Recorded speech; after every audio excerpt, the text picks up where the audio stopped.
बात आज की चैनल के कार्यक्रम आर पार में मैं सुरेंद्र चतुर्वेदी आपका स्वागत करता हूं। कबूतरबाजों के गिरोह सक्रिय हैं राजस्थान में।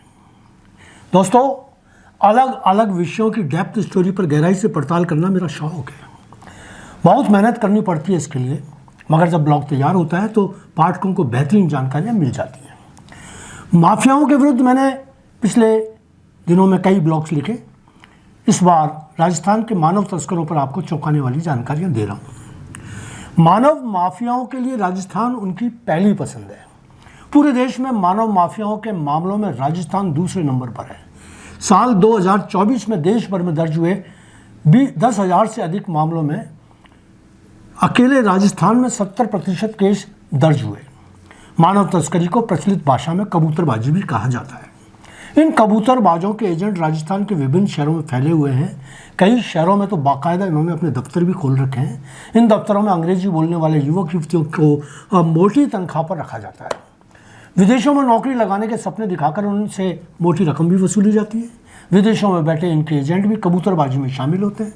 मानव तस्करी और साइबर फ्रॉड के मामले में शुक्रवार को राष्ट्रीय जांच एजेंसी NIA ने राजस्थान सहित कई राज्यों के स्थानों पर छापेमारी की है। छापेमारी गुरुग्राम के फेमस यूट्यूबर बॉबी कटारिया के कबूतरबाजी से जुड़ी बताई जा रही है। दरअसल नेशनल इन्वेस्टिगेशन एजेंसी ने राजस्थान सहित 3 राज्यों के कई स्थानों पर छापेमारी की ताकि मानव तस्करी और साइबर धोखाधड़ी मामलों में शामिल विभिन्न संदिग्धों की संलिप्तता की पहचान की जा सके। NIA टीमों ने 3 राज्यों दिल्ली, हरियाणा और राजस्थान में 5 स्थानों की तलाशी ली। यह कार्रवाई भारत के कमजोर युवाओं को लाओस के गोल्डन ट्रायंगल एसिड में तस्करी करने वाले व्यक्तियों और ट्रैवल एजेंटों पर एजेंसी की चल रही कार्रवाई का हिस्सा थी।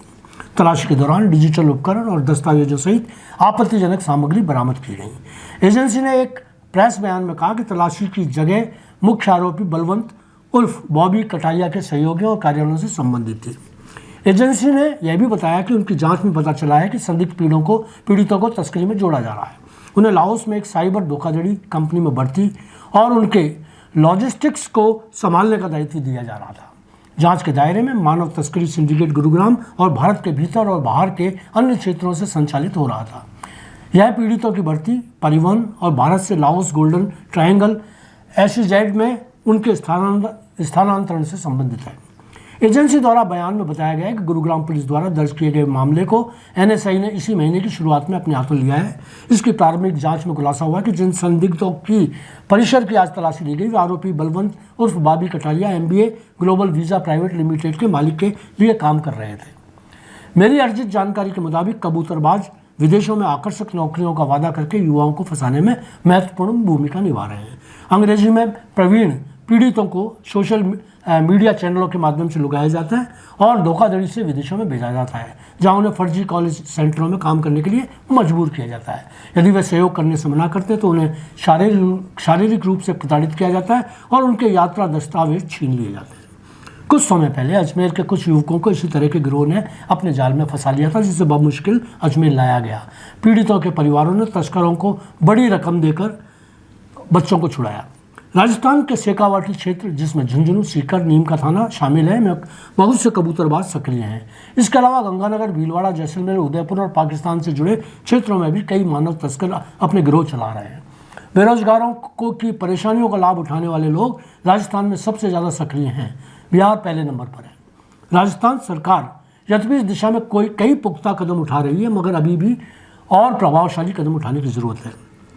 इसमें एक और बात आ रही है, गिरफ्तार मानव तस्करी। यह भी इस दिशा में महत्वपूर्ण है। किसी व्यक्ति को बल प्रयोग कर, डराकर, धोखा देकर, हिंसा आदि के जरिए बंधक बनाकर रखना या उसे बेच देना गिरफ्तार मानव तस्करी के अंतर्गत आता है। मानव तस्करी के ज़्यादातर मामले छोटे बच्चों या बालिकाओं के आते हैं। छोटे बच्चों को बाल श्रम के लिए दूसरे राज्य से गैरकानूनी तरीके से लाया जाता है। बच्चों को भीख मंगवाने, होटल, घरों, ढाबों और दुकानों में काम करवाने के लिए बड़े पैमाने पर तस्करी की जाती है। बालिकाओं को देह व्यापार के लिए तस्करी की जाती है। ड्रग्स और हथियारों के बाद मानव तस्करी दुनिया का सबसे बड़ा संगठित अपराध है।